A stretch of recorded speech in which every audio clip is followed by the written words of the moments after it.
Querida, é uma alegria muito grande ter a senhora aqui conosco, tá? Eu sei que sua agenda é muito apertada, muito corrida, mas eu, como pastor da Rede Jovem e também como um dos pastores da Igreja Evangélica, eu fico muito feliz de ter a senhora aqui conosco. E é uma alegria poder ter essa influência aqui para nós que estamos começando a nossa vida e saber um pouco mais de política. Eu sei que o cenário não está tão favorável, mas é como meu pai diz, está favorável. Agora é a hora que Deus vai agir no nosso meio, no meio da nossa nação. Eu acredito muito nisso. Então, eu queria começar perguntando para a senhora o nome completo da senhora, porque todo mundo só conhece a Rose, e eu queria que a senhora falasse um pouquinho o nome da senhora, se apresentasse. Bom, primeiro, graça e paz. Eu quero agradecer pela oportunidade, pelo convite, parabenizar toda a liderança da Igreja Evangélica em Campo Grande, na pessoa do apóstolo Edmilson, da apóstola Marisa, e este projeto aqui, na pessoa do pastor Aldo e da pastora Rebeca. Em nome de vocês, cumprimentando toda a liderança, parabenizando por esse projeto, pela iniciativa e dizer que é uma satisfação poder estar aqui. Pedir desculpa aos irmãos que não estou podendo olhar vocês nesse momento. E, bom, dizer, o meu nome é Rosiane Modesto de Oliveira. Eu sou nascida em Culturama, é um distrito que tem menos gente do que a Igreja Evangélica em Campo Grande. É bem pequenininho, mas um lugar muito especial, onde eu recebi ali meus primeiros ensinamentos, primeiros valores que a minha família transmitiu a mim. E com 6 anos de idade eu vim embora para Campo Grande. Joia. Alguém conhece Culturama? Um levantou a mão ali, outro. Quem já foi a Culturama? Passear? Assim, você é chato, hein, cara? Você é de lá? Você já foi lá, né? Legal. Quem não foi precisa ir, viu? É uma precisa terra conhecer abençoada. esse lugar aí que trouxe a vida à nossa vice-governadora. Como foi a infância da senhora? Eu tive uma infância bastante humilde. Sou de uma família, nós estamos em seis irmãos, 5 homens e eu, sou a única menina da família, caçula. A minha mãe já havia desistido, mas Deus ainda não, graças a Deus. Amém. Depois de 7 anos que a minha mãe teve o último filho, que é o meu irmão caçula, e ela já não imaginava que fosse engravidar, eu nasci. E a minha infância foi bastante humilde, mas uma infância com muito carinho. A minha família é muito unida.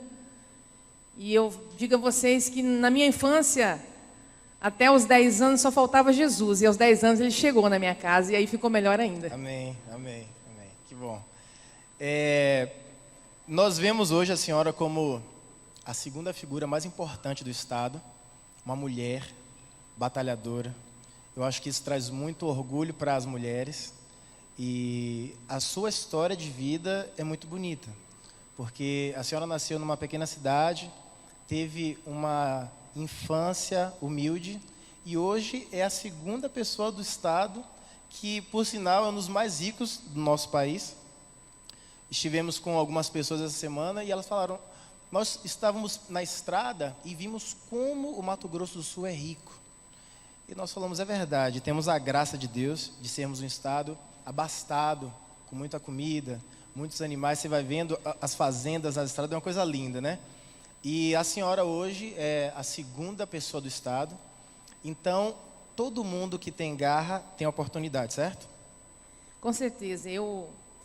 Primeiro, eu acredito muito no chamado que cada um de nós temos. O chamado que Deus tem para cada um de nós, né? Se você fosse olhar do ponto de vista humano, seria impossível realmente hoje eu estar ocupando, né, um cargo importante como esse, que é de poder representar as pessoas de todo o meu estado. Até pelo fato mesmo de na política ter muito essa questão de as pessoas que chegam geralmente são pessoas de família tradicionais, pessoas de um poder aquisitivo maior. E eu vindo de uma família humilde, né, até aos meus 18 anos de idade, de 12 até os 18, eu acompanhava minha mãe fazia faxina para algumas residências na região do Conjunto Paraty, lavava roupa para mais de 11 famílias, e eu sempre ao lado dela ali.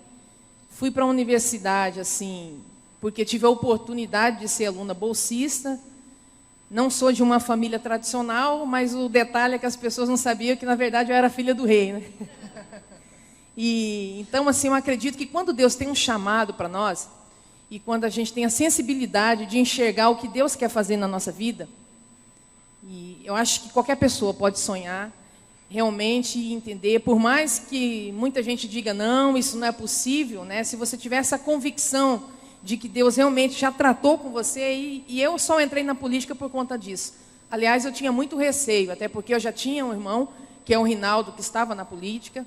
Não era um projeto meu, mas quando, no momento de muita dúvida no meu coração, quando em 2007 eu recebi um convite de um partido para poder vir disputar a eleição, com muito receio, inclusive receio de perder uma eleição e as pessoas acharem que o Rinaldo estava fraco, puxa, não conseguiu eleger a irmã dele, eu tinha muito esse receio.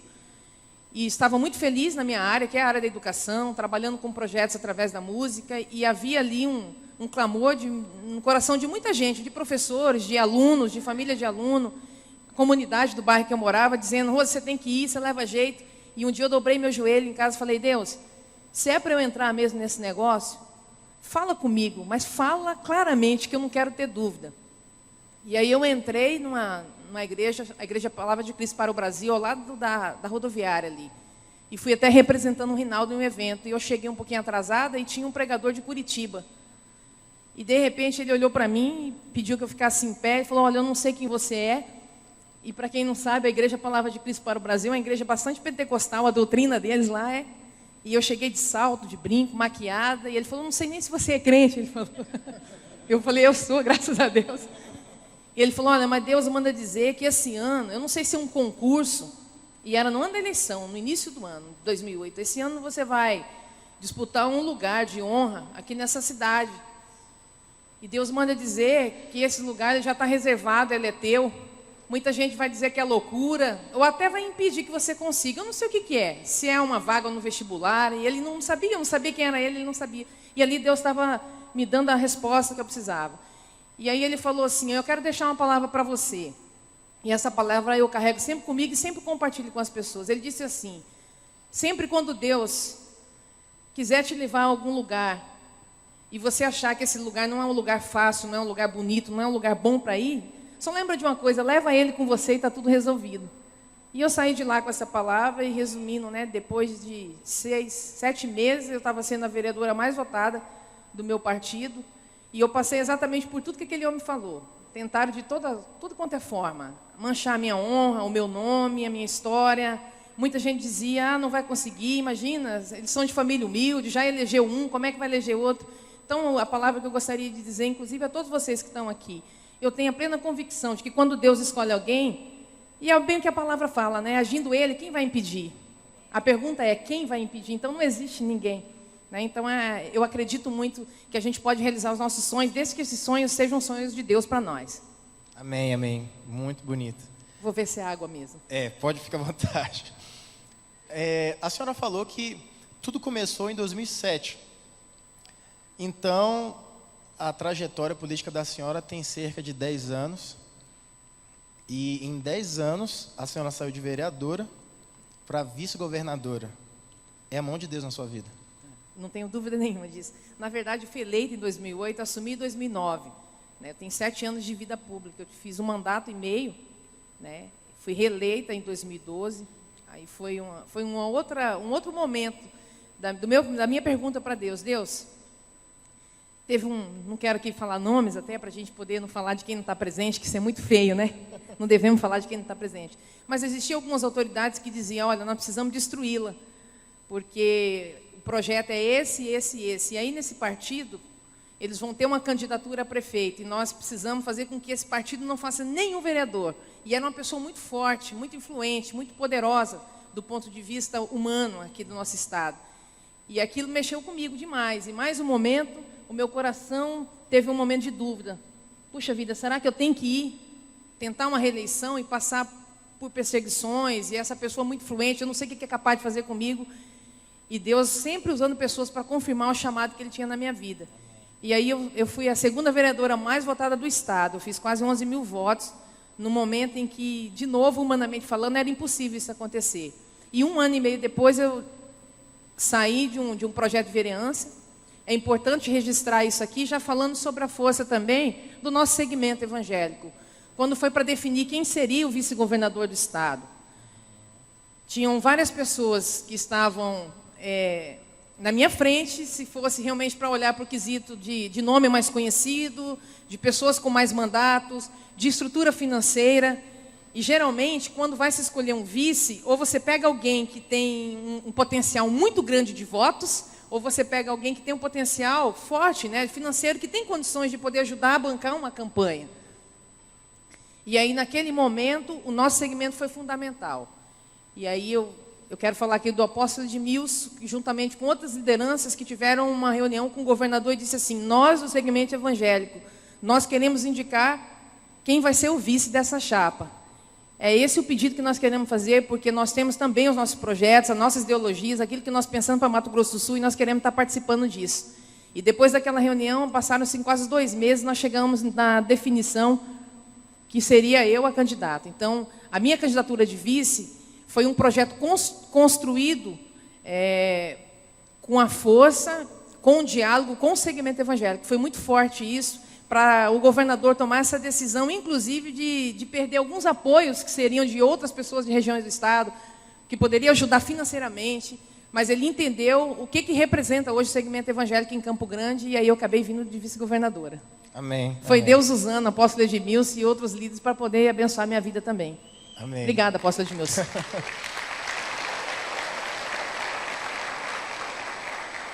Nós temos um slogan na Rede Jovem, que é partiu dominar o mundo. E eu sei que você, como a vice-governadora, o meu pai, estão abrindo caminhos dentro do Estado, dentro de todas as áreas, para que isso realmente aconteça. O meu coração queima para que a nossa cidade, o nosso Estado, tenha muitos, a maioria de evangélicos, de pessoas realmente usadas por Deus para transformar nossa sociedade, nosso Estado. E nós estamos começando agora, jovens, iniciando a nossa vida, buscando os lugares altos e estar no centro da vontade de Deus, porque eu acredito que hoje a senhora está no centro da vontade de Deus. Obrigada, pastor Aldo. Vamos bate-bola rapidinho? Inteligência ou sabedoria? Sabedoria. Força ou experiência? Experiência. Velocidade ou direção? Direção. Princípios ou tradições? Princípios. Qual o seu livro preferido depois da Bíblia? Meu livro preferido é Os Sementes de Sabedoria, do Mike Murdock. Eu, sempre quando fala de semente, eu me interesso. Uhum. Aliás, é importante a gente saber, o que nós estamos vivendo hoje é a semente que foi plantada ontem. Uhum. E a gente precisa estar muito atento, né? Qual que é a semente que está hoje em nossas mãos? O que nós vamos plantar? Porque depois a colheita ela é inevitável, né? Exatamente. Esse é meu livro preferido. E a Bíblia, né? Com certeza, o preferido dos preferidos, porque ela traz uma palavra, dá resposta para tudo. Eu sempre falo para alguns amigos que ainda não tiveram um encontro real com Jesus, e às vezes tem muito preconceito quando você fala da Bíblia, né? Eu falo, gente, a Bíblia é um livro. Vocês não leem diversos livros? Vocês não falam de grandes líderes que deram grandes exemplos? Pois é, a Bíblia fala de tudo isso e mais um pouco. Né? E esse mais um pouco é que eu gostaria que vocês começassem a descobrir, porque esse mais um pouco faz a diferença. Amém, verdade, muito verdade. Se você pudesse passar 1 hora com qualquer pessoa no mundo, quem seria e por quê? Seria de frente com a Gabi, mas agora eu já estou de frente com o pastor Aldo. Brincadeira. Sabe o que eu estava pensando nisso? Eu acho que, não como vice-governadora, mas como cidadã brasileira, eu gostaria de ter 1 hora hoje com o juiz Moro. Boa.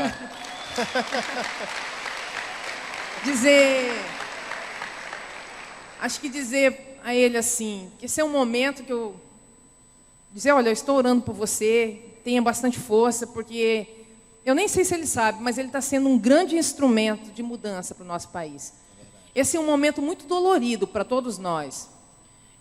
No meu caso, que sou uma representante, que já estou no poder, e eu entendo que quando há esse movimento das pessoas na rua, esse recado é para todos nós. Esse recado, ele é de forma especial para o governo que está aí, o governo do PT, porque é inegável também, né, os 12 anos, o tanto de inversão de valores, essa questão da corrupção, acho que nunca foi tão forte, mas ao mesmo tempo é para todo político que está. É bem o que a Bíblia fala, né?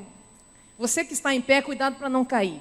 E acho que o Moro ele tem sido um grande instrumento, e eu gostaria de ter esse momento com ele, para poder dar um abraço, para poder dar uma palavra de motivação, né, porque ele está sendo usado para trazer uma mudança para a nossa nação, que vai chegar em Mato Grosso do Sul, que vai chegar em Campo Grande.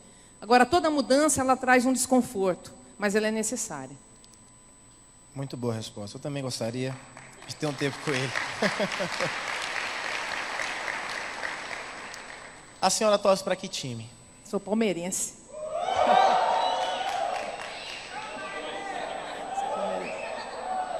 Mas eu amo os corintianos, viu, gente? Eu aprendi que a gente precisa amar todo mundo. Qual a comida predileta da senhora?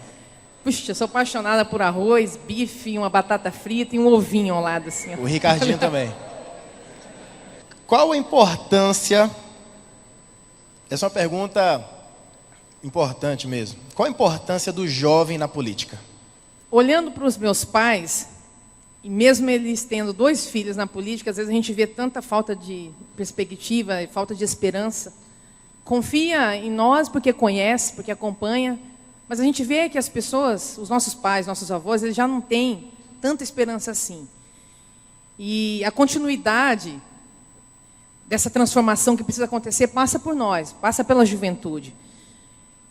E o meu maior receio hoje não é nem de que as pessoas amanhã, puxa, nós não vamos votar na Rose. Não é esse o meu maior medo. O meu maior medo é de que as pessoas deixem de acreditar, deixem de ir até as urnas. Eu tenho muito medo.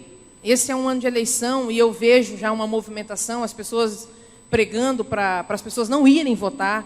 Não é esse um caminho onde tem um sistema como o nosso, que é a democracia, onde a gente precisa ir escolher. Se você não for, alguém vai.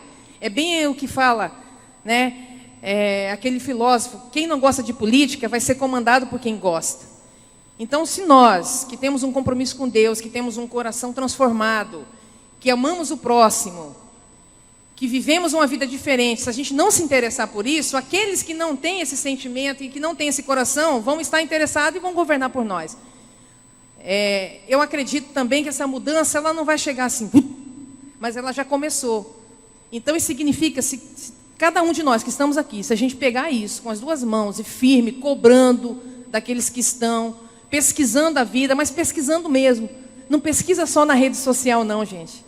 Porque a rede social também, ao mesmo tempo que ela é importante, porque ela traz a notícia rápido, não é? O acesso ficou mais fácil, mas ela traz também qualquer notícia.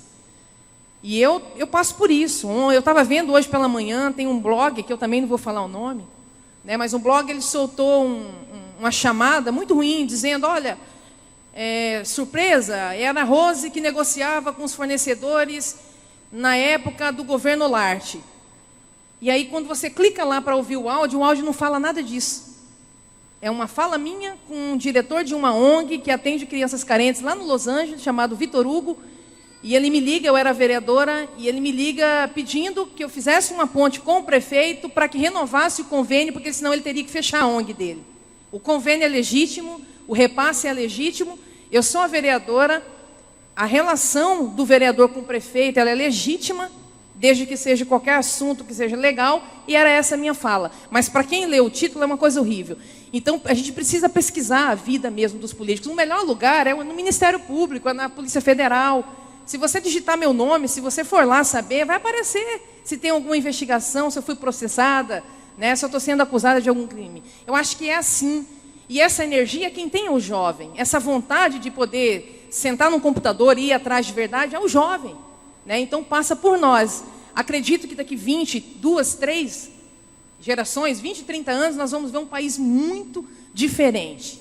É a questão cultural que está se mudando, né? Então, precisa de nós, passa por nós. As autoridades foram constituídas por Deus. Se não fosse essa base bíblica, eu confesso a você, talvez até eu não estaria mais na política.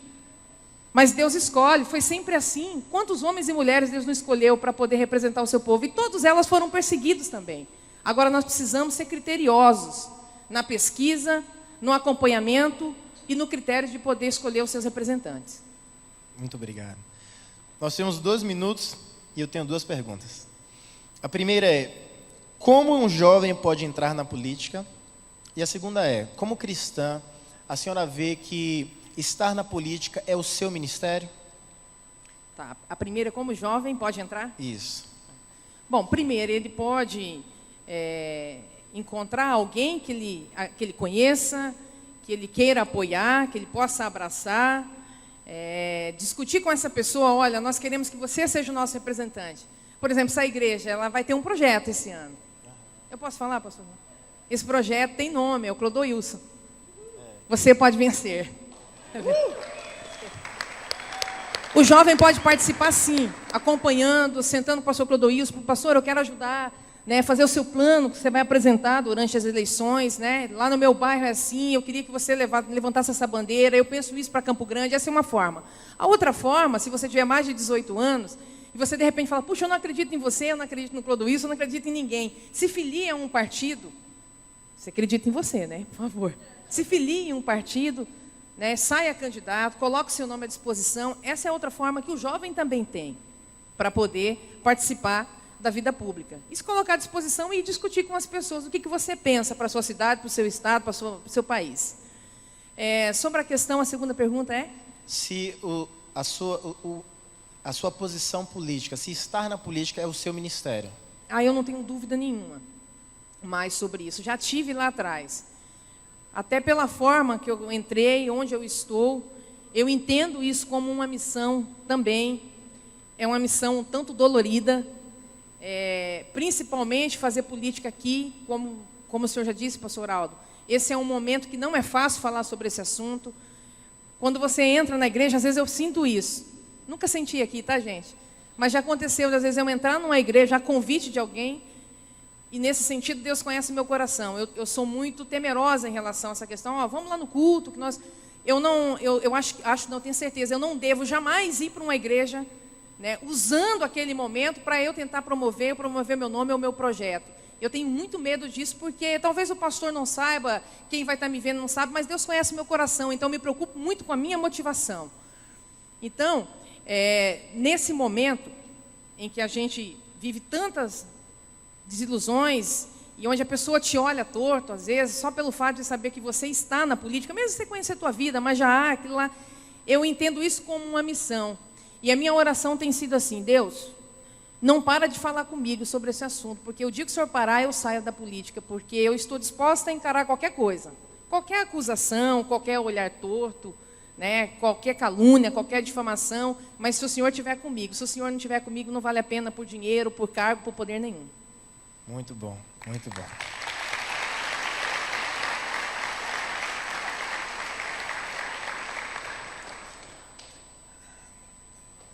Fica à vontade. Foi uma alegria muito grande ter a senhora aqui conosco.